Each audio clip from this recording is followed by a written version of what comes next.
How's it going, everybody? It is the Keenest Fox here today, and this is my channel where I talk about anime, video games, and cartoons, usually Sonic or Teenage Mutant Ninja Turtles. And today, well, if you already haven't guessed it, I am talking about Sonic, of course. And to be more specific, I'm talking about Sonic X. And why do I think Sonic X is actually the perfect anime adaptation of Sonic, or the perfect just Sonic adaptation in general? To be honest. So yeah, I mean, I know some people might disagree with me, and that's fine.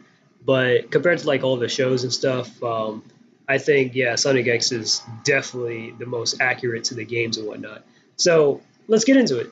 So around the time of the 30th anniversary last month, I was kind of rewatching some of the Sonic X episodes, but this time around, it was my first time watching it subbed. Like I've watched the dub like a bazillion times, and it's all right. Obviously, I've always been aware of the cuts and the edits and stuff, but I was like, well, why not watch the sub version where I can actually see it fully like uncensored, raw, uncut? Because I'm not a fan of censorship myself. So yeah, whether it's cancel culture or some or just censoring in general, like when it comes down to like movies or whatever, I like to see like the director's intent. What was this? Stuff like that. Well, it depends, I guess, but yeah. All right, so which most people have probably watched back in the day was the dub version. Obviously, I watched the dub version when it was on. And if you didn't already know, 4Kids is notorious for editing clips and plot points in the shows. Like, for example, they made up the Shadow Realm inside Yu-Gi-Oh, where the characters were all originally killed off. They just go to the Shadow Realm. It was literally just the cover story for that. So they wouldn't like say, oh, Merrick's dead, he died, but oh no, instead he actually went to the Shadow Realm. Yeah, something like that. So some instances in Sonic X would be Molly and Yellow Zakova's deaths, which were kind of censored out in the dub, and they were actually really good highlights for both Shadow and Knuckles' characterization. So yeah, so stuff like that could probably be what impacted like maybe some people's opinions on Sonic X. And I'm not saying Sonic X had to be like, oh, well, this dark, edgy type of story. Like, no, no. It's definitely, even if it's, yeah, it's definitely for kids as well. But so I think, yeah, it really did bring out some of the best characterization of some of the characters, like Shadow and Knuckles. But instead, Molly flies off and she's never mentioned again. And despite her sacrifice being the very motive that motivated Shadow and Rouge to stop the Metarex, and Yellow Zakova, him dying off screen when originally Knuckles did try to save him, like in a Sonic, Metal Sonic, in that Sonic OVA type of way, where he was dying in that volcano and Knuckles was reaching out to try and save him. But of course, with a company like 4Kids, I mean, you have to be careful. I mean, I completely understand because you're kind of already skating on thin ice with parents and stuff. So if parents see like, what is this? No, my little Tommy is too young to be watching this. They'll get complaints like that. So, and I completely understand. So again, you gotta give 4Kids the benefit of the doubt, but also like some of this stuff is kind of a little unnecessary. And it kind of forsakes the character too. But anyways, regardless, I enjoy both versions. I like the dub and the sub. I think the most consistent and the best written like story in the Sonic series. Even though the SATM series was fantastic in its own right, Sonic X is the most accurate series compared to the games than any other show. Any other Sonic show? Yeah, I think Sonic X is the most accurately depicted. All right, so the next subject we're going to talk about is the protagonist. Yep. So we're going to be talking a little bit about Sonic here. And I know a lot of people complain about like Sonic in this version that he doesn't get a lot of focus and stuff. That's usually in the critics or in the reviews. That Chris gets more focus than Sonic and whatnot. But I'm gonna tell you why that isn't such a bad thing. Like why I think this version of Sonic is still a pretty great character. All right. So in Adventures of Sonic the Hedgehog, Sonic was more of a toon character, and Saddam in Archie comics, Sonic was more of a rebel leader trying to fight for like freedom and stuff. Sonic Underground, Sonic was more of a prince just fighting against tyranny along with his siblings, and Sonic Boom, Sonic was more of just a parody action hero. But Sonic X Sonic was more of a mysterious character who was a bit of an enigma to the people around him, and he did whatever he thought was just right. And people often complain nowadays of Sonic being talkative and quirky, that being his character. And I have to say that's not really like Sonic's character back in the old days. I mean, yeah, he'll crack a few jokes every now and then on Eggman and whatnot, some quips, but that's not really how his character is. But it is now today, so yeah. But when it comes to Sonic X, people do complain that he doesn't get enough, like he doesn't get much focus, or that he doesn't have much character, which I just completely disagree on. And before voice acting, like Sonic's character was always expressed through his expressions and his body language, whether he was impatient, confident, festive. He would express himself like in the anime. In the anime, he does basic stuff like take naps, pick flowers, or venture across the world, which may seem boring, but it gives his character some layers. But when you see his composure like broken, when he has like Dark Sonic, it's more impactful to watch. It's like Genny Toskarovsky's work on Samurai Jack and Primal, when he's the main character of like he has like two strong main characters, like they're really like strong silent types of like protagonists who do a lot of fighting and stuff, but they don't, but they're like men of very few words and stuff. That's their character. It can be told visually, not verbally. That's how his animation works as well. That's how the story is. But yeah, but I feel like yeah, Sonic is like that in the same way. And like yeah, in the same way. But back in his earlier portrayals, like usually some people just think he's like this arrogant jerk, just to sum him up and whatnot. But it's look like I think it's like the same reasons like Keanu Reeves, like the actor. People mention stories about him all the time, how he rides on the subway or how he helps out just other people, and you just hear these stories from like literally just other people. Not for, you don't hear these words coming out of his mouth. He hears it like from other people, like, oh hey guys, I yeah, like you don't hear Keanu Reeves saying, hey guys, I just ordered like rides and stuff and helped out all these people on this plane. Like, no, you didn't hear that from Keanu Reeves. You heard that from one of the people that he was helping out.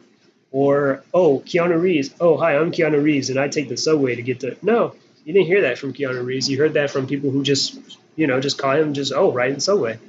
So yeah, stuff like that. That makes him very respectable and humble. And I feel like it's kind of like that too with this version of Sonic. So Sonic saves someone, and he just considers it to just be another Tuesday. Just another good deed. Just doing my thing. And there are some instances in this show. So yeah. So Sonic's past is mentioned and just passing comments and stuff where he's had various families and friends, but he doesn't go on about himself. He likes picking flowers, which goes hand in hand to like Dark Oak and his beliefs about plant life and animal life cannot coexist. Later on in season 3, he encourages the best in people so that they can break their limits, like his rivalry with Sam. Sam, even though he may seem far-fetched, it attempts to beat Sonic, while before he was on top of the mountain, he gets knocked off the moment he met Sonic, somebody faster than him, somebody who could break the speed of sound, something that probably would have seemed impossible in Chris's world, but then it was like, oh my god, wow. And then that makes Sam want to also do the same thing. You know what I mean? Even if he may not be able to ever crack the speed of sound, or he may not ever beat Sonic in a race, it's not going to stop him from trying. Um, right, and that's just Sonic's character, and just he encourages like self improvement and growth, and that's also some of the things I like about the character as well. So that's enough about Sonic's character. I might do a separate video, just talking about Sonic X's character, like talking about Sonic X's Sonic's character and whatnot, and why he's probably the best version of Sonic, um, in my opinion, or like just has the best characterization. But yeah, that's the story for another time. So next up, I'm going to talk about the anime exclusive characters. So I'm not going to be talking about the supporting characters like Tails, Knuckles, or Amy, just the anime exclusive characters. All right, so let's talk about some of the anime exclusive characters. Now, in Sonic X, it kind of introduces some of the most notable human characters in the series, like Chris or Sam or Takanaka or Chuck, etc. Like, it introduced a lot of characters. So, some people will take the issues with this, like, for some reason, like, people rant about the retcon timeline where humans don't exist except for Eggman or whatever. But personally, I don't think humans were ever really the problem, and I actually like seeing the Mobians and the humans interact. Like most people like to criticize like Sonic 06 or Sonic X for like just for having human characters, but nobody says anything about Sonic Adventures or Sonic Unleashed. Like who cares, right? If anything, the background of Dr. Eggman originated from Chris's world, which would make sense as to why he's the only human character inside Sonic's world, which is being portrayed now in the recent games. I find that just to be kind of weird in the recent games because they retconned the timeline or something where there are no other human characters cited besides Dr. Eggman, even though like some of the world's events were like motivated by some humans, like Maria. Her death was what motivated Shadow to want to destroy and then later on save the Earth. And then Professor Gerald, he was the one who built the space colony arc, and he was the one who created Shadow. So I don't, yeah. So I know that's how I feel. But anyways, yeah. And I think the human characters like Takanaka and Sam inside Sonic X, they did provide some good comic relief, like Sam going on. It's kind of childish, I know, but just childish humor. But I mean, but still, I mean, I kind of like it. I find it funny. Also, characters like Chris or Mr. Stewart, I think they go through some nice development. One of my favorite episodes from season one was "That's What Friends Are For."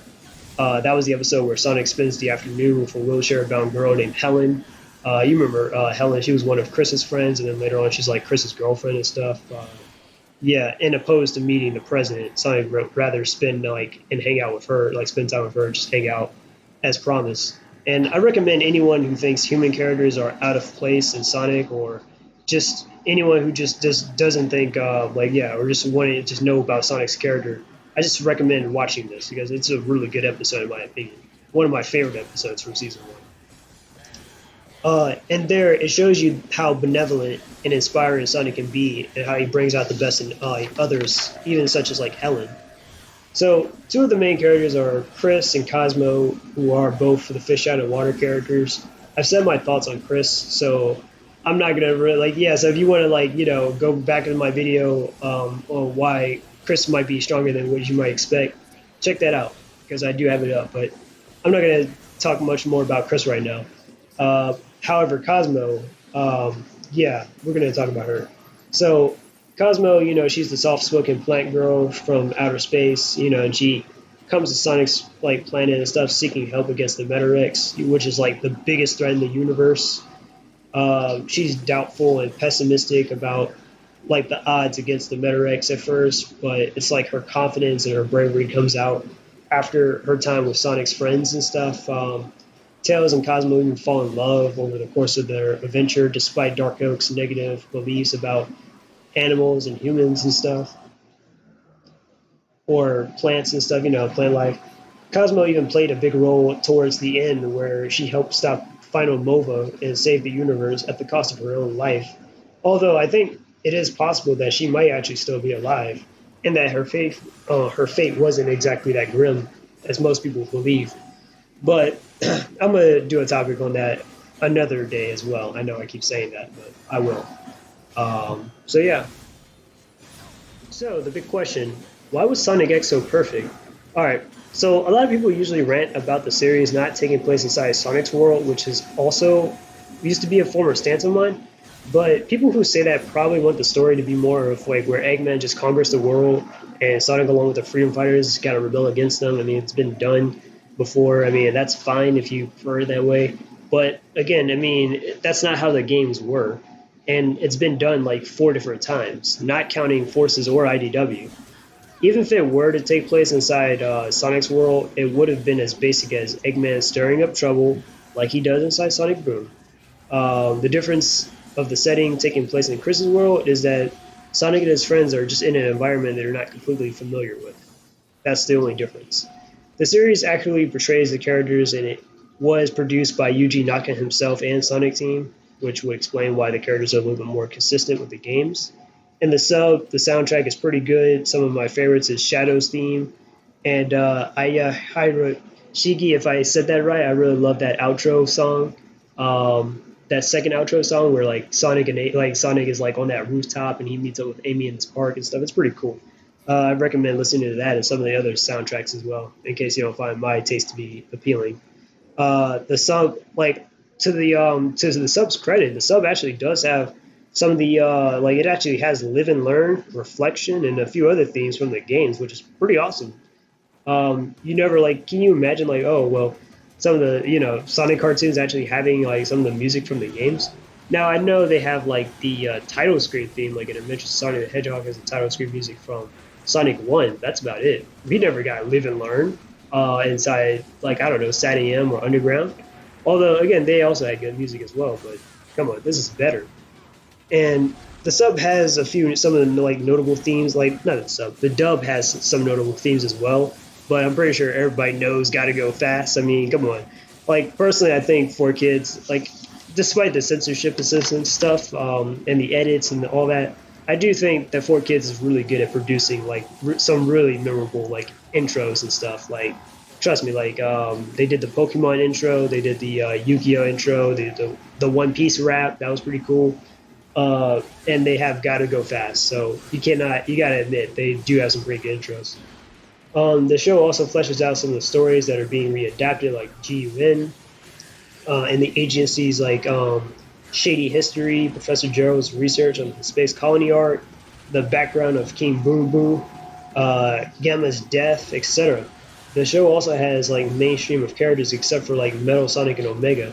The only other set of characters you won't find are the classic characters like Mighty, Ray, Honey, Bean, Bart, Knack, and spin-off characters from the 90s like the Freedom Fighters or Sonya and Manic. Season one is mostly filler and the most lighthearted of the series, in my opinion.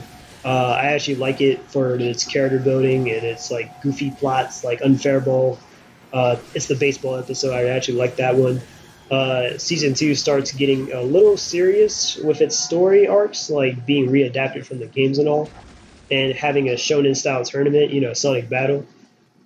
Um, and season three kind of is considerably the best by most fans, with the introduction of the show's original villains, the Metarex, and its high stakes. I recommend the series to most fans, and currently it's, in my opinion, undisputed to any Sonic show until Sonic Prime comes out. So let me know in the comments, what do you think? What's your favorite show? What's your favorite Sonic show? Whatever. Do you agree with what I gotta say? I mean, we can talk about it. But that's the end of my video. I hope you guys like, share, and subscribe. This is Taquitos Fox, and I am out. Peace.